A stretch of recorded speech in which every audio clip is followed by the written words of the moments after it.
In life, every man has twin obligations. এটা জীৱনত every man প্ৰতিজন মানুহৰ দুটা দায়িত্ব আছে. Obligations to his family, তেওঁৰ পৰিয়ালৰ কাৰণে থকা দায়িত্ব, to his parents, তেওঁৰ মাক দেউতাকৰ কাৰণে থকা দায়িত্ব, to his wife, তেওঁৰ পৰিবাৰ বা তেওঁৰ পত্নীৰ কাৰণে থকা দায়িত্ব, and children, আৰু তেওঁৰ ল'ৰা ছোৱালীৰ কাৰণে থকা দায়িত্ব. And he has an obligation to his people, আৰু তাৰ লগতে প্ৰতিজন মানুহৰ দ্বিতীয়টো দায়িত্ব হৈছে তেওঁলোকৰ মানুহখিনিৰ প্ৰতি, মানে তেওঁলোকৰ মানুহ জাতিটোৰ প্ৰতি, to his community, তেওঁলোকৰ জাতিটোৰ প্ৰতি, his country, আৰু তেওঁৰ দেশৰ প্ৰতি. In a civil and human society, each man is able to fulfill those obligations according to his own inclinations and abilities.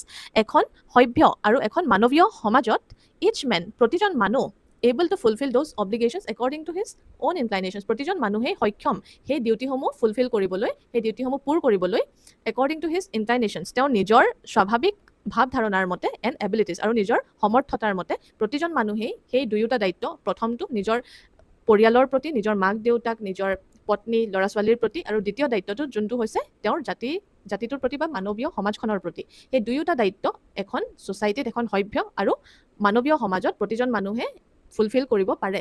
But in a country like South Africa, কিন্তু South আফ্ৰিকাৰ দৰে এখন দেশত it was almost impossible for a man of my birth, এইটো সম্ভৱেই নহয় for a man of my birth, মোৰ দৰে জন্ম লোৱা এজন মানুহৰ কাৰণে, এণ্ড কালাৰ, আৰু মোৰ দৰে কালাৰৰ এজন মানুহৰ কাৰণে, two fulfil both these obligations, এই দুয়োটা দায়িত্ব পালন কৰাটো আমাৰ কাৰণে সম্ভৱেই নহয়।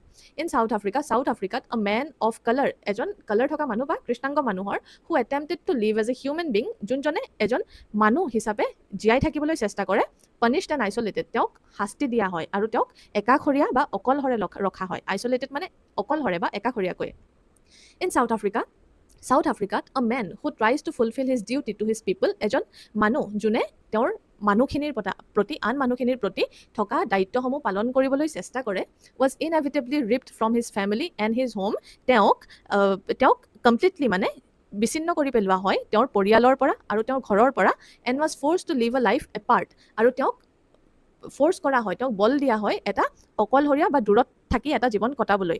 আ টুৱাইলাইট এক্সিষ্টেঞ্চ অফ চিক্ৰেচি এণ্ড ৰেবেলিয়ন, আৰু তাতেই কি হৈছে, কমকৈ বা ক্ষীণকৈ উপস্থিতি থকা চিক্ৰেচি, গোপনীয়তা, আৰু ৰেবেলিয়ন, বিদ্ৰোহ।